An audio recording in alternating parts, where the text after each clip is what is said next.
2022లో నిన్ను ముంచాలని సాతాను చూసింది, 23లో ముంచాలని చూసింది, 24లో ముంచాలని చూసింది. ఒకవేళ మునిగిపోతూ ఉన్నా నిన్ను చెయ్యి పట్టుకొని 2025లో లేపినాడంతే.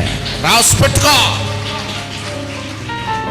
నీవు తలగా ఉంటావు కానీ తోకగా ఉండవు. ఆమెననాలి గట్టిగా.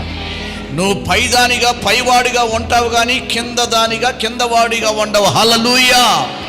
ఆర్థిక పరమైన విషయాలలోనైనా, పిల్లల చదువుల విషయంలోనైనా, ఆరోగ్యంగా విషయంలోనైనా, ఈ లోకంలో సామాజికంగా, ఉద్యోగపరంగా, కుటుంబ పరంగా, ఆరోగ్యపరంగా ఈ 2025 ఫిబ్రవరి నుంచి నీ తల పైకెత్తబడే రోజుదే.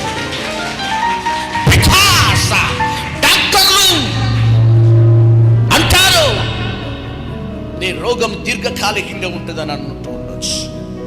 మనుషులు నీకు నీ లైఫ్ సెటిల్ కాదు అనొచ్చు.